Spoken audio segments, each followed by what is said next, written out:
मेरा नाम अंजुम है। मैं सिर्फ 18 साल की हूँ। जब मेरे साथ कुछ बड़ा हुआ, रात का वक्त था जब मेरे पापा ने एक आदमी को मेरे कमरे से निकलते हुए देखा। पापा को लगा कि ये मेरी ही योजना है, जबकि ऐसा कुछ नहीं था। मैं तो खुशी से सो रही थी, मुझे कुछ पता नहीं था वो हमारे घर चोरी करके आया था, लेकिन शायद उसे नहीं पता था कि कौन सी चीज कहाँ है, और इसीलिए वो सारे करके देख रहा था। और जब वो कमरे से बाहर आया तो पापा ने देख लिया और हर्ट होकर वहां से भाग गए। लेकिन मेरे मान जाने के बाद पापा ने मुझे पागलों की तरह पीटा और कहा कि ये तुम्हारे प्रेमियों में से एक था, क्योंकि अगर चोट लगी थी तो अपने साथ कुछ क्यों नहीं ले गया। पापा ने मुझे बहुत मारा और अगले ही दिन शादी का फैसला कर लिया। मेरी माँ ने कहा कि तुम बिना जाने बच्चे के पीछे क्यों पड़ गई, उसकी अभी उम्र क्या है। हमारे परिवार में कम उम्र में शादी नहीं होती थी, लेकिन मेरे पापा का मुझे कहना पड़ा कि मैंने खुद उस आदमी को इस कमरे से अपनी आंखों से जाते देखा है। अब मैं कुछ और नहीं सोचूंगी। एक इंसान हूँ, लेकिन इससे पहले कि कोई मुझे मिलाए, मैं इस कमरे में थी या जो कर रही थी। मेरी माँ, आप एक किम हैं। वह दूसरों से इस बारे में बात कर रहे थे जैसा उसने पहले कभी नहीं किया था। मेरे पिता को यकीन था कि मैं अकेली हूँ और मैंने ही उसे घर पर बुलाया था। जो भी हो, अगर उसका मेरे साथ कोई चक्कर होता तो मेरी जिंदगी बर्बाद करने के लिए काफी था। अगर ऐसा होता तो मैं इतनी पागल थी कि घर पर ही उसे गोली मार देती। मुझे पता था कि मेरे पिता बाहर सोते थे। अगर मेरा किसी के साथ चक्कर होता तो क्या मैं इतनी बेवकूफ होती। मेरे पिता ने ज्यादा नहीं सोचा। मुझे जो भी रिश्ता मिला उसने जल्दी से मेरी शादी कर दी। मैंने उससे शादी कर ली। मेरे घर में पति, माँ और छोटी बहन रहती थी। ये लोग हमारे बहुत करीबी थे और अनपढ़ लोग थे, और वो मेरे पास पहले ही पहुँच गए थे क्योंकि उनके घर के सामने मोहल्ले में एक लड़की रहती थी। वो मेरी दोस्त है, और उसने कहा कि ये बड़े अजीब लोग हैं, इनके घरों में हर वक्त गाना बजता रहता है, और अगर किसी के मोहल्ले में शादी है तो तुम्हारी होने वाली शादी में एक जाति होती है, और वो अजीब हास्यास्पद कपड़े पहनते हैं। कपड़े पहनता है, नाचता है, उसे किसी की परवाह नहीं है। बेटे को अपनी माँ की परवाह नहीं है, माँ को अपने बेटे की, और उसकी बहन ने पूरे मोहल्ले को फंसा रखा है। इसलिए अगर तुम ऐसे गंदे लोगों के बीच जाओगे तो तुम्हारी जिंदगी बर्बाद हो जाएगी। मैंने कहा, क्या कर सकते हैं? मैं कर सकती हूँ। मेरी जिंदगी पहले ही बर्बाद हो चुकी है। तुम खुद मुझे जानवरों की तरह मारते हो। वह मेरी शादी करवाना चाहता है। घर में कोई चर्चा नहीं हुई। मेरी माँ भी बेब बन गई और मेरी शादी करवा दी। उसका नाम मेरे पति का नाम था। रवैया ठीक था। हमने कहा कि हम शादी करना चाहते हैं, तो उन्होंने भी मना कर दिया क्योंकि वे भी पैसे खर्च नहीं करना चाहते थे। इसलिए संगीत मेरे लिए किसी लाश से कम नहीं था।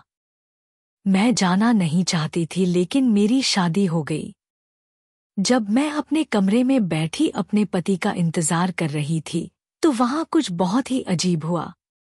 मेरे पति की जगह देवर कमरे में आ गया। मैंने कहा, तुम यहाँ क्या कर रही हो? तो उसने कहा, तुम अपनी चिंता मत करो, वो मेरे भाई से शादी की है। मैं सोने के लिए इस कमरे में आई हूँ। मैं हैरान थी कि उसे यहाँ क्या कमी है। जब मैंने किम से पूछा कि तुम किसके बारे में बात कर रही हो तो वो हंसने लगा। उसने कहा कि मैं मजाक कर रही हूँ, मैं सोने के लिए यहाँ क्यों आऊंगी। संगीत संगीत डर से आएंगे। आपने सुना? सोचो, अगर मुझे सोना नहीं है तो मैं तुम्हारे साथ 2 घंटे बैठती हूँ, हम हंसी मजाक करेंगे। मैंने कहा, मुझे नींद आ रही है। पर नींद बिल्कुल नहीं आ रही थी, वो भी नहीं आ रही थी। पर मैं झूठ बोला क्योंकि मैं नहीं चाहता था कि वो मेरे साथ 2 घंटे कमरे में बैठे।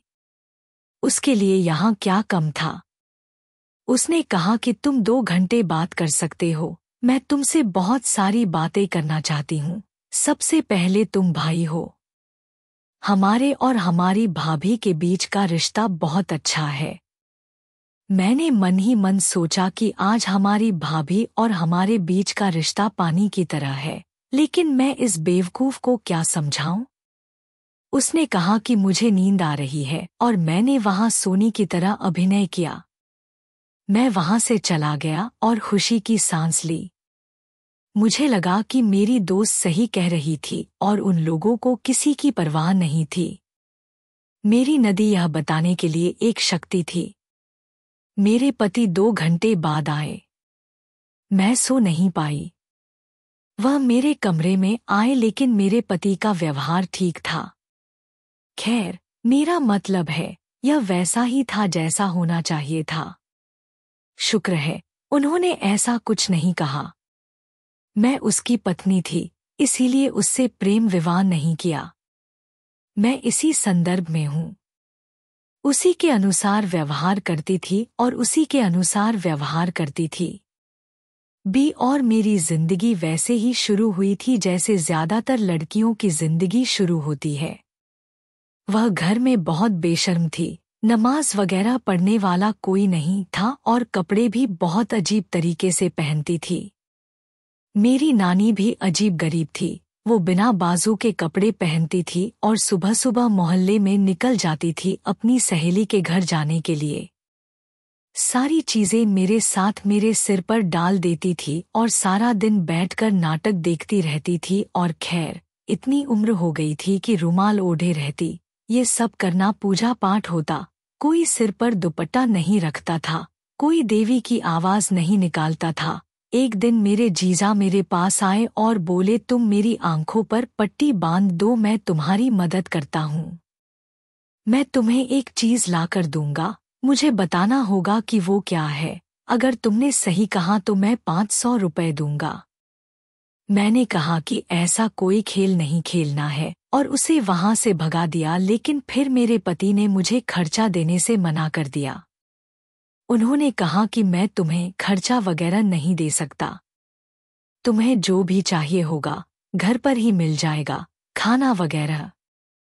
घर में बंटवारा है, सब साथ में बैठकर टीवी देखते हैं, इसीलिए मोबाइल फोन रखना जरूरी नहीं है। बाकी समय हमने आपके सारे कपड़े नए बनवा दिए हैं। जब कपड़े खराब हो जाएंगे तो आपको दे दिए जाएंगे। और रही बात सीजनल कपड़ों की, तो वो हर महीने 2 सूट बनाकर आपके लिए भी बना देगी।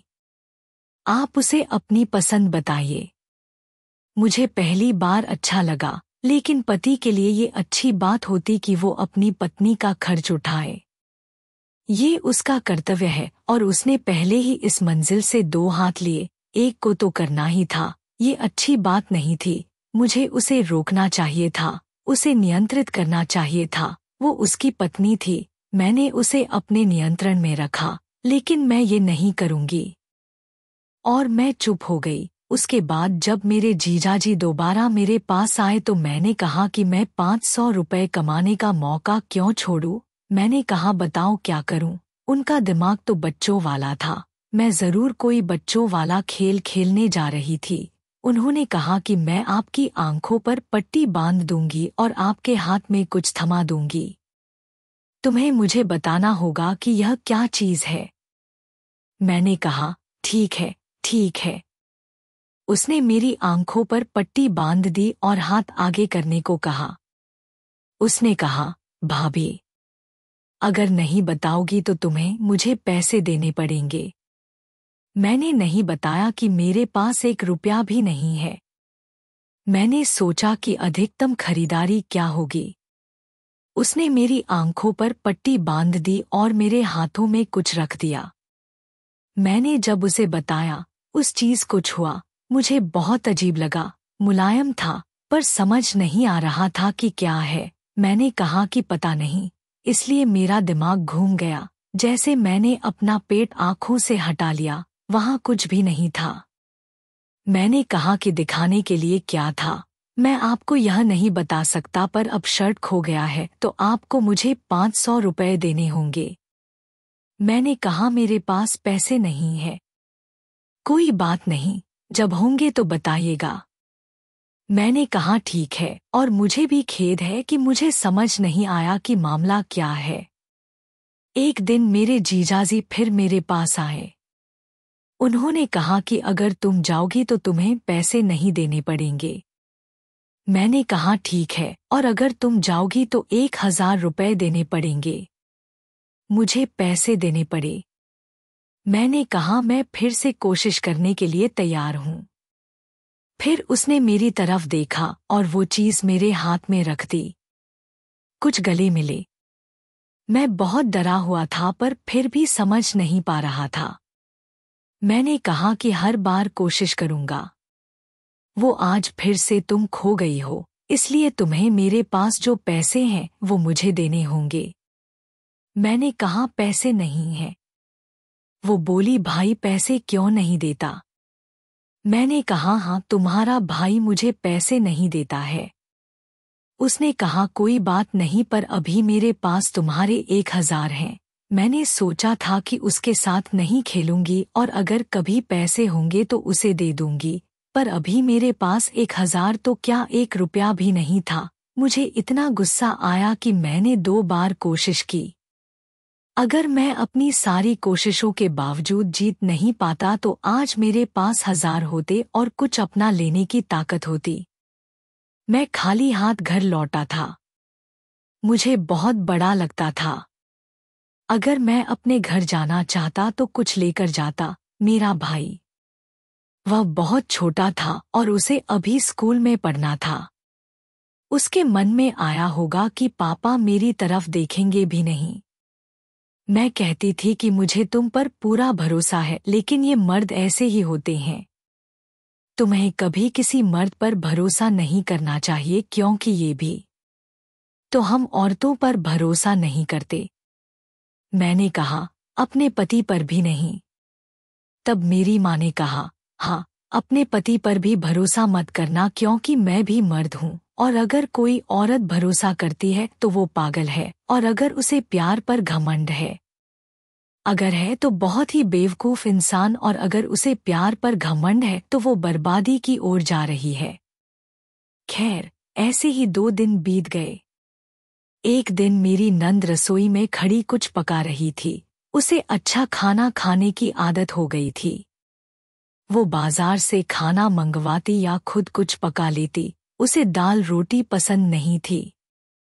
कभी कभी कोई घर के बाहर खाना बहुत देर तक छोड़ देता था और मेरी नानी होटल से यह खाना लेने जाती थी। ऐसा लगता था कि मैं बेवकूफ नहीं हूँ, सब समझती हूँ। खाने पीने वाले कुछ लोगों से दोस्ती कर ली थी। जब मेरे जीजाजी वहां आए तो मैंने उनकी बहन से कहा कि तुम जो खेल मेरे साथ खेलती हो वे मेरे अपने हैं। अपनी बहन के साथ भी खेलो। उसे भी शर्ट पहना दो, शायद वह उसे पहचान ले। परामकर ने पूछा तुम किस शर्ट की बात कर रहे हो? मैं भी खेलूंगा। उससे कहा कि अगर तुम जीतोगे तो तुम्हें 500 रुपए मिलेंगे। उसने कहा कि मैं जरूर खेलूंगा और उससे 500 रुपए लूंगा। वैसे वह मुझ पर बहुत सारा पैसा बकाया है। उसने कहा नहीं, मैं उसके साथ वह खेल नहीं खेल सकता।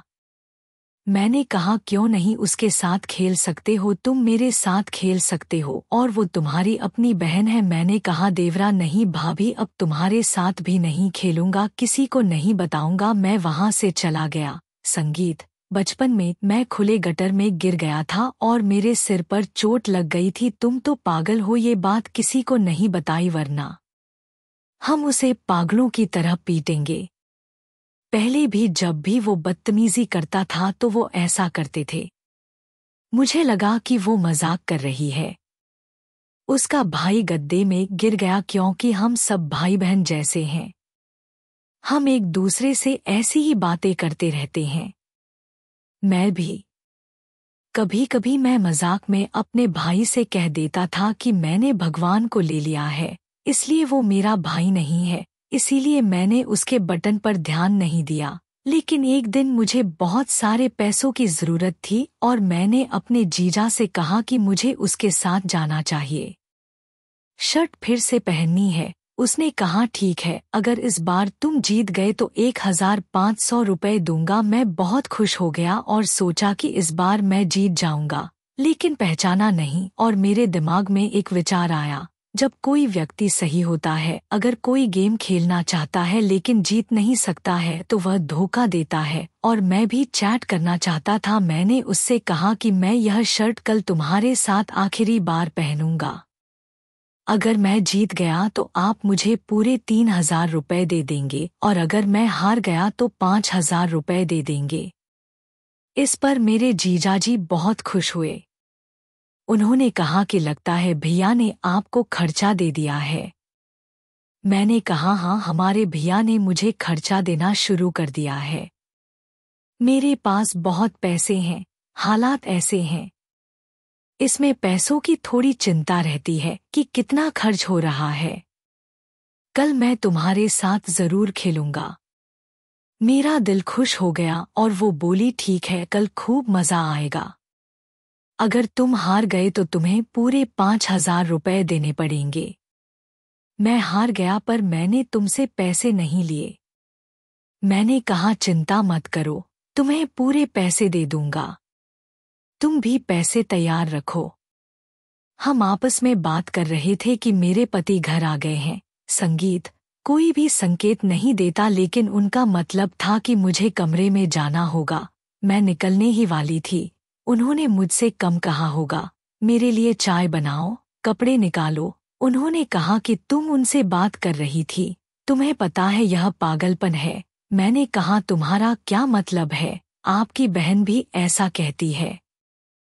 वो पागल है, तुम भी कहती हो कि वो पागल है। मुझे नहीं लगता। फिर मेरे पति ने मुझसे कहा कि वो पागल है, उसका दिमाग खराब है, उससे नाता तोड़ लो। ये बात करते करते अचानक वो पट्टी उतार देता है। मेरे दिल में तुम सोचने लगी कि ये तुम्हारे पूरे खानदान की बीमारी है। माँ भी अचानक बैठे बैठे मुझसे ऐसे सवाल पूछने लगती हैं जो वो कभी अपनी बहू से भी नहीं पूछती और वो अपनी बड़ी बहन के बारे में जानती हैं। वह तो पूरे मोहल्ले से रिश्ता नहीं रखता था और उसके बड़े बुजुर्गों में भी कोई नहीं जानता था कि वह शादी से पहले क्या कर रहा था। मैंने उससे कहा कि कोई बात नहीं और शर्ट के बारे में उसे कुछ नहीं बताया। मुझे पक्का यकीन था कि पैसे होंगे। मेरे सबसे छोटे भाई की सालगिरह थी। हम लोग सालगिरह बहुत धूमधाम से मनाते थे।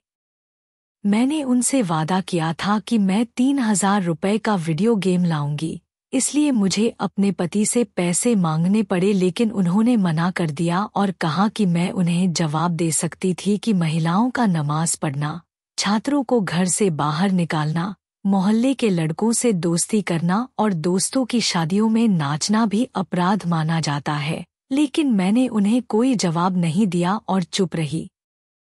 मेरे जीजा जी मुझे जो चीज़ देते थे वो मैंने पहले कभी नहीं देखी थी, पर अब मैंने उसे महसूस किया और सोच रही थी कि वो बहुत मुलायम चीज़ थी और उस पर बहुत सारे बाल थे। ऐसी चीज़ में क्या ताकत हो सकती है। और जब भी मैं अपनी आँख खोलती तो चीज़ें गायब हो जाती थी। इस बार तो मैं अपने साथ एक कपड़ा ले गई, पर अब जब मेरे जीजा जी ने कहा कि आपको पट्टी बांधनी पड़ेगी तो मैंने कहा कि ये दुपट्टे का मामला है, तो वो भी चले गए और उन्होंने दुपट्टा भी मेरी आंखों पर रख दिया।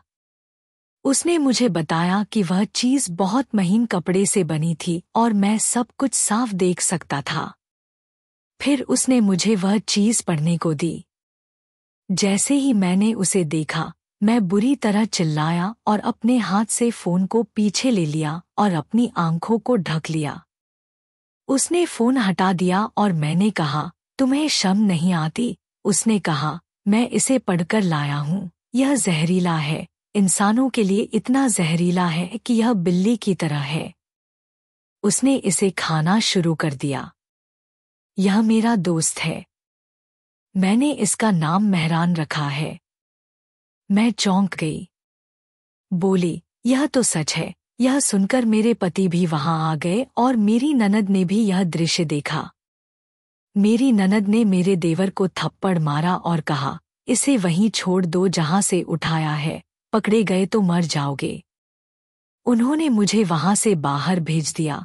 मैंने उन्हें पूरी बात बताई। उन्होंने कहा कि हम आपको बता रहे थे कि वह पागल है, इसलिए हम मजाक कर रहे थे। क्या वह वाकई पागल है? मैं चौंक गई। कोई पागल ही ऐसी बातें कर सकता है। फिर मेरे पति ने मुझे पूरी कहानी बताई। उन्होंने कहा कि एक बार बगीचे में उन्हें बुखार आ गया था। तब से वह ऐसे ही व्यवहार करते हैं, अजीब अजीब बातें करते हैं और कभी कभी तो बिल्कुल गांधी जैसी बातें करने लगते हैं। इसलिए हमें भी उनकी चिंता होने लगी है। हम उससे ज्यादा बात नहीं करते, वो उसे अपने हाल पर छोड़ देता है। वो पढ़ाई करता है और अचानक चला जाता है और उसे जानवर बहुत पसंद है। कभी वो कोई जानवर उठा लेता है और कभी वो जानवर के बच्चे को उठाकर वापस ले आता है। मैं पपी को उठाकर ले आई थी। मैंने अपना सिर पकड़ लिया और जब मैं कंपनी में आई तो मैंने अपने पति से कहा कि मुझे पैसों की जरूरत है। उसने कहा कि मैं तुम्हें खर्चा देने के लिए राजी हो गया था। क्या मैंने नहीं कहा था कि अगर तुम्हें इतने पैसे चाहिए? अगर यह बहुत ज्यादा है तो मुझे आम नहीं चाहिए, मेरा बच्चा, उन्हें ही मांगूंगा। मैंने अपने पति से माफी मांगी। उन्होंने मुझे पैसे दिए। मैंने अपने भाई के लिए गेम खरीदा और उसके बाद मैं अपनी भाभी से दूर रहने लगा। मैं वास्तव में पागल हो गया था। संगीत दोस्तों, अगर आपको यह कहानी पसंद आई है तो कृपया वीडियो को लाइक, शेयर और कमेंट करें। और हाँ, अगर आपने अभी तक मेरे चैनल को सब्सक्राइब नहीं किया है तो कृपया सब्सक्राइब करें।